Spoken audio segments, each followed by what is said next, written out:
On today's episode of The Franchise, April 11th, we got NBA play-in preview and a look at the NBA playoffs. We got two play-in games today. Two of the four are on today. We also got MLB Power Rankings, the top 10 after pretty much the first full week of the MLB season, as well as Odell Beckham Jr. going to the Baltimore Ravens. Teams inquiring about the third overall pick in the NFL draft, and some other news around the world of sports. So before we get into today's episode, as always, Franchise is available YouTube, Spotify, Apple Podcasts, Amazon Music, TikTok, Instagram, Twitter, all in the description of every single episode. Let's get things started here. We're going to start with Odell Beckham Jr., probably one of the bigger stories from the weekend. And arguably, Odell Beckham Jr. has been the biggest wide receiver free agent on the market for the last year. He's been a free agent since he tore his ACL in the Super Bowl against the Cincinnati Bengals 2 years ago now. In the, Super Bowl 55?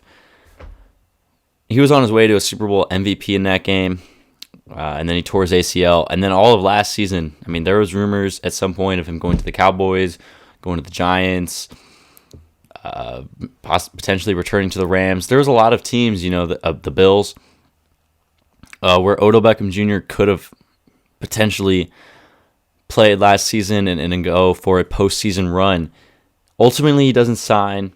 And this whole offseason, this whole current 2023 NFL offseason, Odell Beckham Jr. is easily the best wide receiver available on the market. You look at some of the other guys available free agent-wise. It was Jacoby Myers, Adam Thielen, and then obviously DeAndre Hopkins is available on the trade block. But Odell Beckham Jr. is one of the best receivers, if not the best receiver, up for grabs this offseason. And it took him until this weekend to finally get signed with the team. And over the last few days, it kind of came down to a few teams. It was the Jets. The Ravens were a team that was mentioned. I still think the Giants were definitely in that conversation, definitely the Bills. But the Jets looked like the favorite. Obviously, a lot of guys are going to be heading towards, or at least expressing interest in the New York Jets with them getting Aaron Rodgers at some point this offseason once that trade finally becomes official. A lot of guys are going to want to go play with Aaron Rodgers and with that Jets team. You look at the offensive weapons already for the Jets. Garrett Wilson, Offensive Rookie of the Year.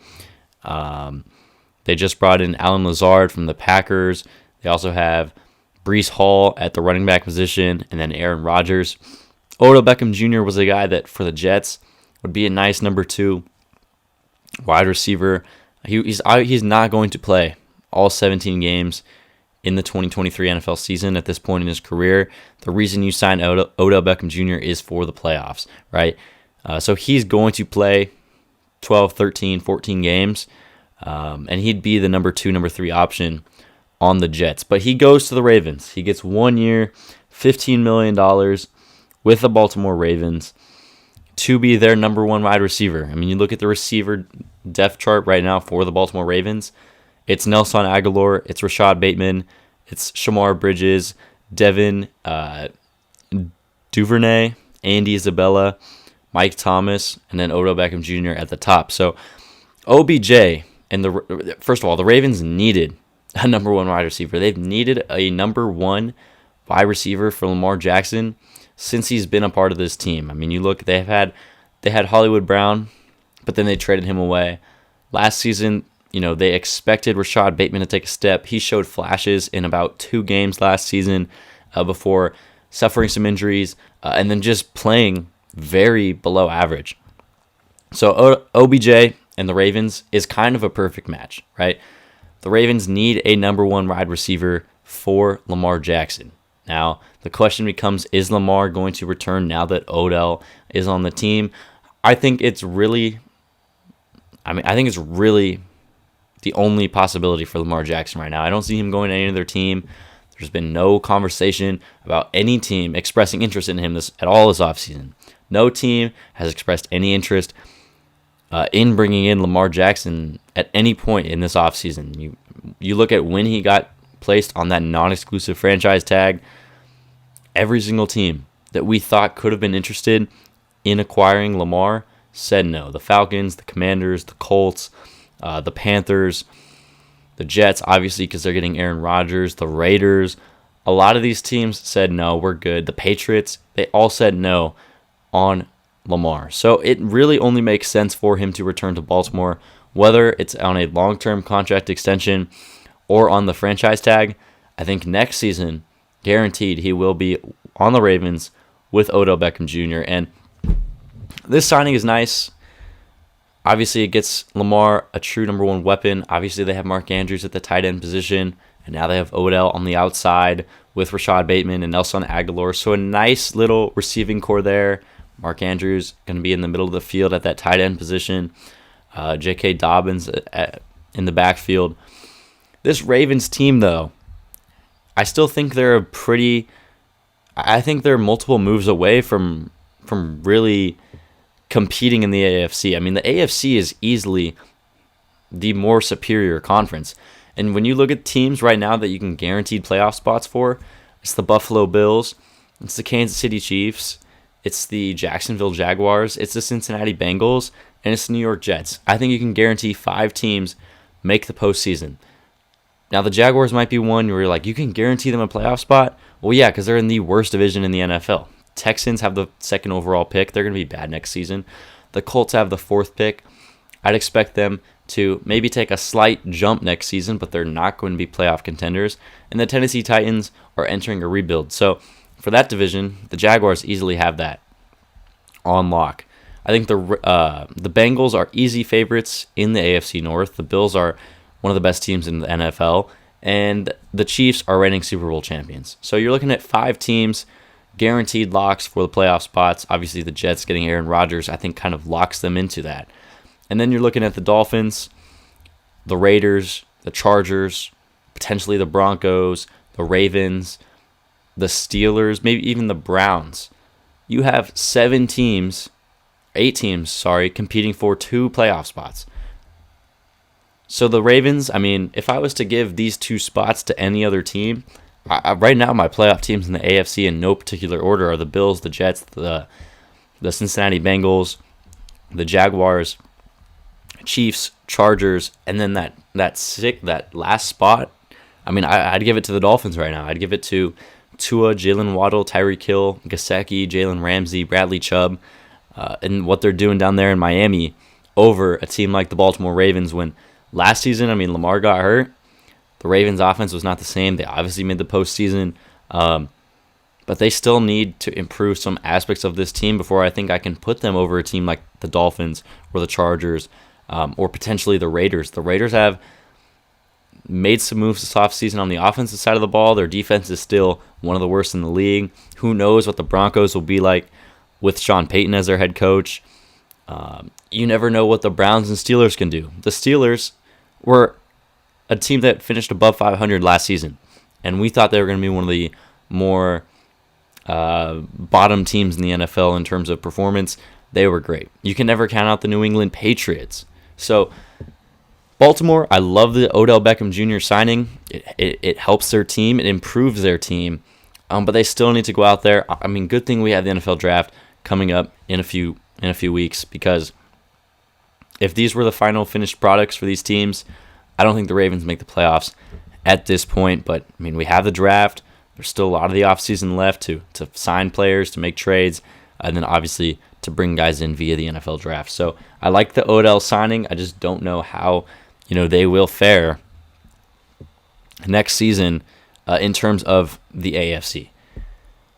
Jeffrey Okudah, former number 3 overall pick of the Detroit Lions. I think that was in the 2020 NFL draft. Might actually have been before that. The corner from Ohio State, former number 3 overall pick. He got traded to the Atlanta Falcons for a 5th-round pick. Okudah has had a very tough time in the NFL.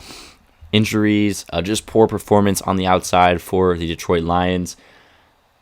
I think trading Okudah away, I just really want to focus on the Lions. I mean, the Falcons, they pick up a corner. They've really addressed that secondary this offseason, bringing in Jesse Bates. Yeah, they already have some great corners on that team. I like what the Falcons are doing. I like that addition of Okudah. But for the Lions, they currently hold the 6th overall pick in the NFL draft, and I think being that high, and there's some nice corners in this draft class. There's Christian Gonzalez from the University of Oregon, Devon Witherspoon from Illinois, Joey Porter Jr. from Penn State, Deontay Banks from Maryland. There's a lot of corners in this class. I mean, I didn't even name all of them. There's a lot of first-round talent cornerbacks available in this draft. I think the Lions recognize that, sitting at the number 6 overall pick, and say, look, we brought in Bradbury. We brought in Gardner Johnson, I think it was. Or actually, I don't even think they brought in Bradbury.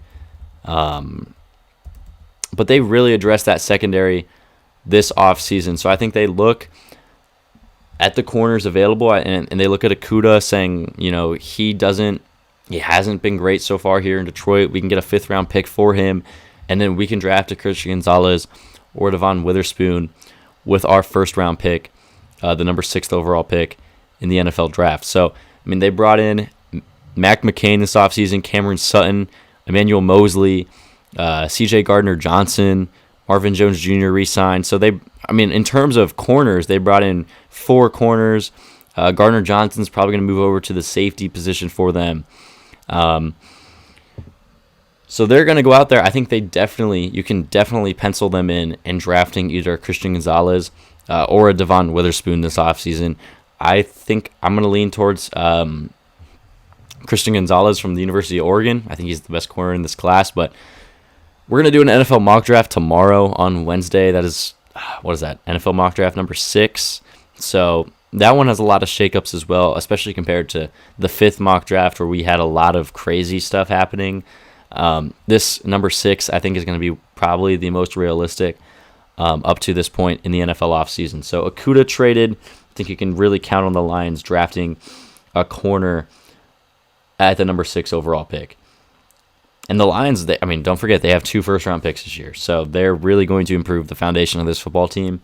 And I think they're the favorites in that NFC North. All right, we have 2 NBA play-in games today. We have the 7 and 8 seed matchups between the Eastern and Western Conference. I'm not going to do both. We're not going to preview all 4 play-in games today because we can do the other 2, the 9 and 10 seeds tomorrow. But we're going to focus on these 2 play-in games today. The Atlanta Hawks versus the Miami Heat and the Timberwolves versus the Los Angeles Lakers. Let's begin out east. The Hawks and the Heat. The Hawks 41-41 this season. The Heat finished 44-38. You look at their previous matchups this season. The Heat on March 6th took them down 130-128. On March 4th, 117-109 in favor of Miami. Atlanta won 121-113. The Heat won 106-98. And then, that's really it for this regular season. So the Heat took 3 out of the 4 matchups this regular season versus the Atlanta Hawks. In 17 career games versus Miami, Trae Young has 21.4 points, 40% shooting, 32% from 3. Trae Young, 43.7% from the floor, and 35.1% beyond the arc this season. In terms of this game, I think it's easily the Miami Heat that are going to win this game. You look at this team. Jimmy Butler really turns it on when it comes playoff time. Bam Adebayo, if he shows up, in the playoffs has been a question. Sometimes he's really good or sometimes he's Kwame Brown. So if they get the All-NBA caliber Bam Adebayo with playoff Jimmy Butler, Tyler Hero, if he, can nail his shots, I like the Heat to take down the Hawks. The Hawks this season have just been a big disappointment. This team brought in DeJounte Murray this offseason. They obviously have Trae Young and John Collins, DeAndre Hunter, Onyeka Okongwu, Clint Capella, Bogdanovich. This team has, a lot of guys, and then they just this season were not able to do it. They were mid this season. 41-41 is a 500 record. I think the Heat easily win this game and lock themselves into that 7th seed. There's not much. I think the East is a lot easier to pick than the West, but I still think all of these play-in games, in my opinion, are really easy to pick. Over to the Timberwolves Lakers. The Lakers won only one of these matchups this season. The Timberwolves won every single, they only played 3 games this season. So, oh wow, they only played 3 games together this season. Silly me. Yeah, so the Lakers actually. Dude, this is really hard to look at. October 28th, Timberwolves beat the Lakers 111-102, and then 110-102 on March 3rd. March 31st, Lakers won 123-111. So the Lakers won only one of these matchups this season. But the one game that they did win is with their current roster, is with LeBron, AD, D'Angelo Russell, Malik Beasley, Jared Vanderbilt, Austin Reeves. I think the Lakers, I think they easily win this game, and it's also because of the Rudy Gobert suspension. Rudy Gobert on the last day of the regular season in a game that doesn't mean anything. The Timberwolves have locked themselves into a play-in game. The game that they played on Sunday was meaningless. Rudy Gobert punches Kyle Anderson in the chest, gets sent home, suspended for this game against the Lakers. I think the Lakers easily win this game. I think LeBron is going to quietly have a great game. I don't think he's going to drop 35, 40 points because he doesn't have to, right? But Anthony Davis is going to dominate in the paint in this game. Rudy Gobert being out really hurts. You're asking Karl-Anthony Towns, who's not one of the greatest defenders in the league, especially at that center position, to guard Anthony Davis. And Anthony Davis, since like February, has been on an MVP caliber level over this last month and a half, 2 months of basketball. He's been absolutely stellar, especially since LeBron went out with his injury. Now that LeBron's back, AD's still playing at an extreme high level. So you're asking Karl-Anthony Towns to guard Anthony Davis.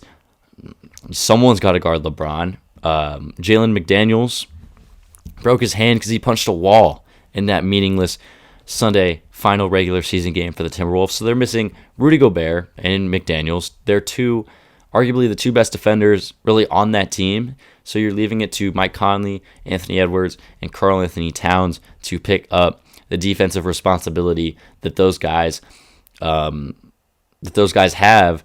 With them being out, the Timberwolves are going to have a really tough time. Jared Vanderbilt's going to play great in this game tonight for the Lakers. Great defense. Reeves, Russell, Beasley. Lakers should easily win this game and lock themselves into the 7th seed. In terms of the rest of the playoffs, the 1 through 6 seeds in both conferences are set. Out east, Bucks, Celtics, Sixers, Cavs, Knicks, and Nets are the 1 through 6. And then out west, Nuggets, Grizzlies, Kings, Suns, Clippers, Warriors. So the matchups right now that we do have on lock is the 76ers versus the Brooklyn Nets, and the Cavs versus the Knicks, and then the Sacramento Kings versus the Golden State Warriors, Phoenix Suns versus Los Angeles Clippers. We're going to do a playoff prediction for the whole bracket before the start of the actual playoffs, before the start of the first round. We still got this play-in game today, the 2 play-in games tomorrow, and then the 2 play-in games on Thursday or Friday before we get to the actual first round of the NBA playoffs. So we will have a full bracket prediction by then. All right, finally, MLB Power Rankings. I posted the graphic out on Instagram of my power rankings. These are from yesterday. Things change pretty quickly in one day, especially in Major League Baseball. Some of these teams I would already change from yesterday to today. But this is power rankings from April 10th. One thing I want to say real quick, a lot of these MLB.com, ESPN, these baseball, these media outlets that put out baseball content, that do power rankings, they base their power rankings throughout the season on their preseason power rankings. And I did my preseason top 10, but I don't base my power rankings each week off of the preseason power rankings. So my preseason power rankings, I had the Astros at the top. And I don't have them in the top 10 at all. So a lot of the teams, it's just, I don't know why I can't explain it. A lot of these power rankings, not just in the MLB, but also in terms of like the college football playoff, right? And in those rankings too. A lot of the rankings are dependent on preseason rankings. So my opening day power rankings were Astros, Braves, Padres, Blue Jays, Phillies, Mets, Mariners, Yankees, Dodgers, Cardinals. Let's get to the first true power rankings of the MLB season. We're going to be doing these every single Monday from now until October 2nd. So every Monday we're going to have new MLB power rankings. And the way it's going to work is based off of the week of performance from these teams. So let's get started. Top 10. Number 1 is the Tampa Bay Rays. They are 10-0 to start the MLB season. They have not lost a game yet. Now, you can argue they played the Tigers, the Red Sox, the A's. I think they played Washington. Doesn't matter. They're 10-0. Brandon Lau is playing absolutely amazing baseball right now. Randy Arozarena, Isa,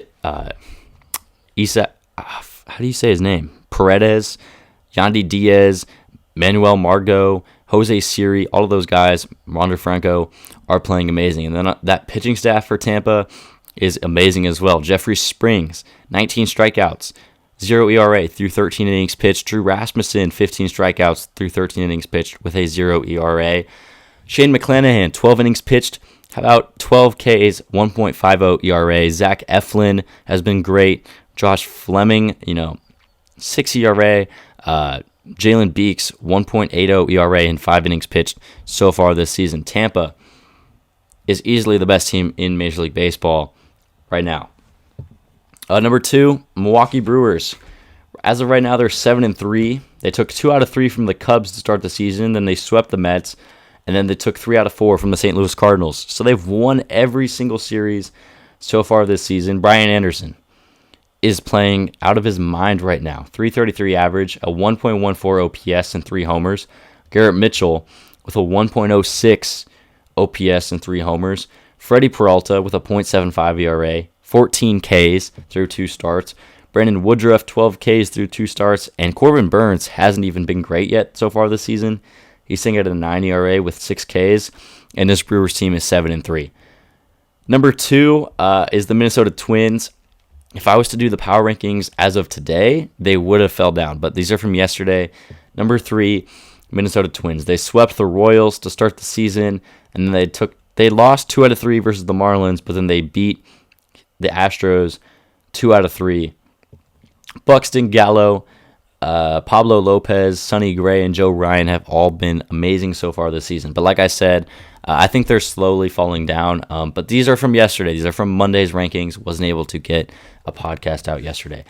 Number 4, New York Yankees. They're 6-4 to start the season. They've won every single series so far this season. They took 2 out of 3 from the following teams: the Giants, Phillies, and the Baltimore Orioles. All of their guys are playing amazing this season. I expect them to be, around this, in the top 10 for the majority of the MLB season. Number 5 is a team that is kind of surprising to be up here, and we'll see how long they remain up here.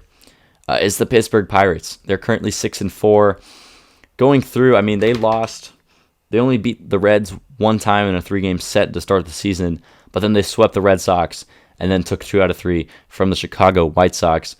Brian Reynolds is playing amazing so far this season. A 366 average, a 1.2 OPS with 5 homers to start the season for Pittsburgh. It does suck. They did lose O'Neal Cruz for about 4 months with a broken ankle. If he does come back at some point this season, it's only April. You're looking at him possibly returning late July, early August at the earliest. We'll see how long Pittsburgh stays up here. I think at as we get moving along here in the MLB season, you'll see them slowly fade out. But they have a great start so far to this season. Number 6, Arizona Diamondbacks. They're 7-4. They split the Dodgers to start the year, and then they split a 2-game set with San Diego before taking 3 out of 4 from the Dodgers.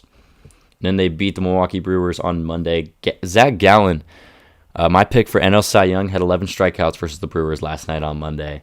Arizona's been playing some great baseball. I think they're a sneaky team to really make some noise this season. I said that in my preseason prediction episode, and I'll say that all year long until they prove me wrong. They're a sneaky team.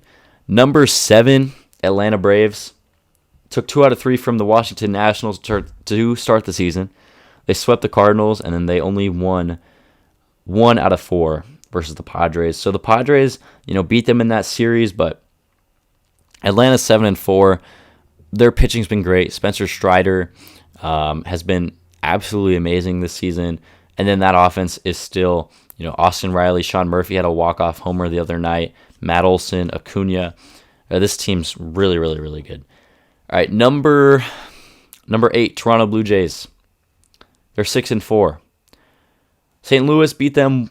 St. Louis took 2 out of 3 from the Toronto Blue Jays, but since then, Blue Jays have been, playing some great baseball. They took 3 out of 4 from the Kansas City Royals, and then they took 2 out of 3 from the Angels.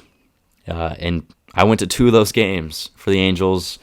One of them, the Angels won, and the other one, the Blue Jays beat by 1 run. Matt Chapman has had an amazing start to the season. 475 average, a 1.3 OPS with a homer. Bo Bichette has 3 home runs, 362 average with a 996 OPS. George Springer has 2 homers. Vladdy has 2 homers, a 439 average with a 1.1 OPS. I think Toronto, I have them going to the World Series. They're playing great baseball right now to start the season. That win on Sunday against the Angels, went into the 10th inning. They dropped 12 runs on the Angels. Their lineup's playing great right now. Number 9, San Diego Padres, they're 6-5. They split with the Rockies, split with the Diamondbacks, and then took 3 out of 4 from the Atlanta Braves. And then number 10, they're 7-3, Cleveland Guardians. This is a team that I would move up if I was to do the power rankings today. They took 3 out of 4 from Seattle, 2 out of 3 from Oakland. They only won a single game against the second series against Seattle over the weekend, and then they beat the Yankees on Monday. So those are the top 10 power rankings so far this MLB season. Going through the rest, I'll list all 30 right now. So Rays, Brewers, Twins, Yankees, Pirates, Diamondbacks, Braves, Blue Jays, Padres, Guardians. Remember, these are from yesterday. I would definitely change these rankings doing them today. But 12 Angels, 13 Rangers, 14 Red Sox, 15 Mets, 16 Dodgers, 17 Reds, 18 Cubs, 19 Orioles, 20 Giants, Astros at 21, Marlins 22, 23 Chicago White Sox, 24 Mariners, 25 Rockies, 26 Cardinals, Phillies 27, Royals 28, Nationals 29. Nationals 28, A's 29, Tigers 30. So those are the first power rankings of the MLB season. We're going to do these every Monday. I have them on a spreadsheet, so at some point I'll be able to tell, what teams have been super consistent, what teams made big jumps, what teams really collapsed over the course of the MLB season. So that's going to do it for this episode of The Franchise. We're going to be back tomorrow. We got an NFL mock draft number 6 tomorrow. You're going to want to be watching that one or listening to that one. A full 32, full 31 first round NFL mock draft number 6 tomorrow. And then recapping the NBA play-in games from tonight and previewing the next 2 tomorrow. As always, YouTube, Spotify, Apple Podcasts, Amazon Music, TikTok, Instagram, Twitter. You can find all of those. You can find The Franchise on all of those platforms. We will be back tomorrow with another episode of The Franchise. See ya.